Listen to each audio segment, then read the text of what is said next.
guys, before we begin, I wanted to give a special thanks to the group for helping with putting these videos together. But more importantly, thank MJ and Maggie, who have been giving me advice when it comes to what to do with these videos, how to make them better.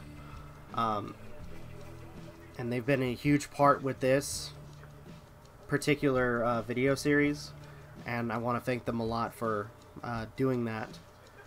I'm very appreciative of everything they've been doing for the channel as well. Alright, so now, how's it going, everybody? This is Rob of Novakast, back with some more of reading Reaper's Creek from Anit-Onision. We're on chapter 4, so why don't we go ahead and get started, shall we?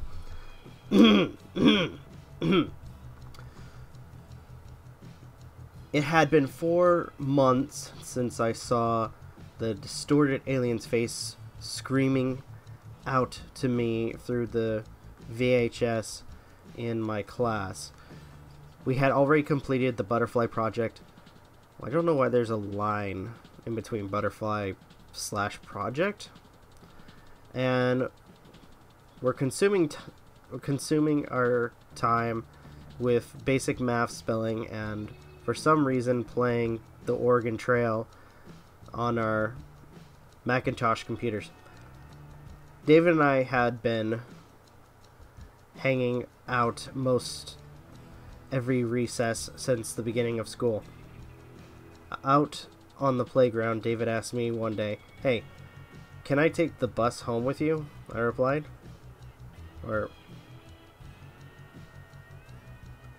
Yeah, with a little shake in my voice, as I was not sure if my mom would approve.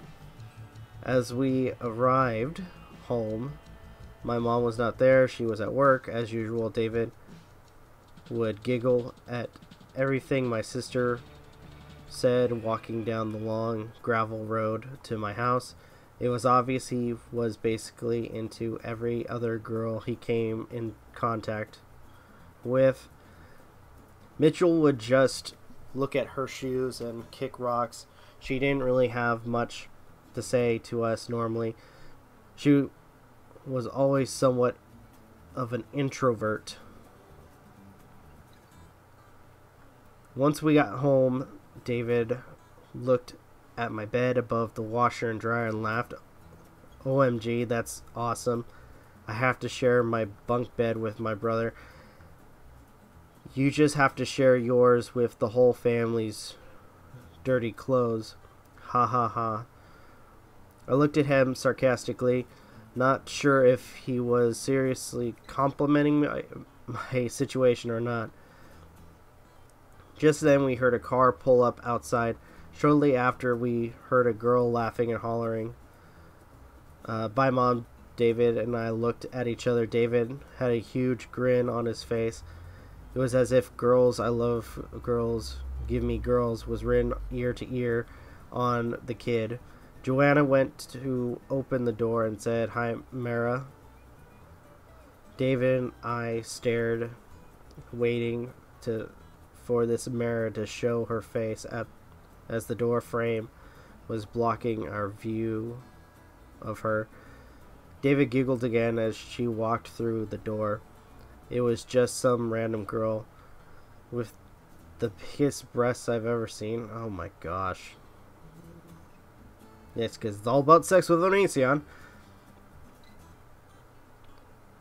I didn't find her attractive, but David could be heard loudly gulping, so I could only imagine what was his type of thing. The Morrow girl was wearing a neon shirt, blue jeans, had curly brown hair, and freckles. She probably isn't what you are imagining, as she came off as more of a band geek than anything else.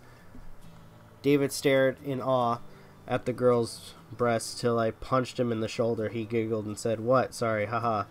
And I pulled back in my tiny room, or fucking hell, pulled him back in my tiny room to play video games with me. When my mom got home, she was surprised to see Joanna and I both had friends over. Joanna shared her bedroom with Christian, and I thought it was Mara. And I shared my bedroom with a washer and dryer, so there was no room for anyone to really sleep in a community fashion in either of our rooms. Despite this reality, over dinner we still suggested that my mom let both of them spend the night. My mom agreed, and we most all wound up in the front room floor in sleeping bags together. Mara was the only one who slept on the couch. David could not stop obsessing over Mara and her giant breasts. Dude, seriously. What the fuck? But unfortunately, he was also a moron. I feel like this is Onision right here. Like, this is describing Onision to a T. After everyone turned out the... Shouldn't it be turned off the lights? David began loudly building a plot to somehow get Mara and his lips to connect. David said, "How dare you kiss me, Mara?" to me, and replied, "David, no." He said again, more loudly, "I'm going to go over there and kiss Mara on the lips." I replied, "David, you need to stop being a pervert." Yet he did not listen, giggling, and said, "I want to kiss her on the lips. I'm going to do it." Mara then loudly said, "Excuse me?" Immediately replied, "David, you idiot." The room remained silent for the rest of the night. Next morning, we all ate cereal and went right on back to school. David wore the same clothes as the day before, but he was used to it.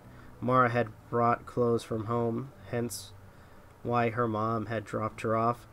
At recess that day, Philip, the school bully, was waiting for me on the playground. He had given me grief throughout the year, but none so great that was a huge problem. He had curly blonde hair, completely random teeth, as if God himself had thrown his teeth into his mouth like dice, shrugged, then walked away, leaving them where they fell. And as far as Philip's height, he was about an inch shorter than me. "How ugly," screamed Philip in my direction. I ignored him. "You know I'm going to beat you down one day?" he asked, obviously struggling with however his dad or mom treat him at home. I continued to ignore him. I had no interest in making my childhood more screwed up than it needed to be. Off in the distance, just past Philip, I saw a girl, one I had encountered a few times before, but she stood out today more than normal. My mom always taught me to be strong, to say what I feel, and to stick up for myself. This came into play with approaching people I was interested in as well. Walking past Philip as he did not exist, I approached the girl and said, "Hi, I'm Daniel." The girl turned to me and replied, "I'm Aubrey." Is that Audrey? I'm assuming. She was very short, had perfectly straight hair and bangs cut somewhat like the Go Figure Beatles again. The dark brown haired, paled face Audrey was spending time on the playground with her friend Amber. Amber was blonde haired and super skinny. I thought both of them looked so friendly and nice that I wanted to hang out with them more, but the bell had rung and it was time to go in. On my way in, I hadn't noticed that Philip was red-faced and in a rage. I had ignored him for this entire time. But he was a bully. I had no concern with being a social hero for a bully. Philip had the same class as me now, as he had repeat problems with students in his former class. Philip was clearly upset that day, more than usual. As the day progressed, he kept interrupting the teacher. When the teacher finally confronted him about his rudeness, he told her to go F herself. Only he didn't say F. He continued to scream at the teacher, throwing a childish tantrum until the teacher decided to call the main office for help. It was incredibly awkward seeing the principal herself with an assistant come to the class and drag Philip out of the room, kicking and screaming. The rest of the class just felt tense and numb after he left. I could see a small boy in the corner of the room. He was clearly shaking the entire time Philip was screaming and cussing at the teacher. I wonder why. I wondered what was going on the little dirty blonde kid's head. It says going on in this little dirty blonde kid's his head. My gosh. Grammar, you dumbass. Again, I know I'm not one to talk, but freaking I know basic grammar. Well, at least, to an extent. That just sounds very awkward. After I got home, the entire night felt different than usual. Seeing someone's life come apart like that kind of reminded me how good my life was. I wasn't happy to see Philip dragged out of class, nor the dirty blonde kid shaking in horror as Philip yelled, but during the whole time I felt confident. My emotions were hearty. I wasn't afraid of Philip, I just felt sorry for him. In my mind I could see Philip crying alone in a room, screaming at his father on the other side of the door. Philip was locked behind. My imagination seemed more like a ghost haunting Philip's house. From the top corner of the room, I saw it all. His mother, high on drugs, sitting in the front room with only static playing on the television. The dad flexing his fists, yelling back at Philip through the door, and Philip kicking the door, punching the wall, doing whatever he could to make the room he was locked in look how he felt on the inside. This is all just imagination, though. I hope his life is much better than these fleeting thoughts. Off to my dreams again. Okay, this chapter's pointless. It really was. Oh my gosh. This is dumb. This is extremely dumb. But whatever. We're going to continue it anyways. Alright, I'm going to go ahead and end it here. Thank you guys so much for watching. Truly appreciate it. And if you guys can, please leave a like, comment, share, subscribe. All the good stuff. This is Rob of Novakast signing off. Have a good one, and take care.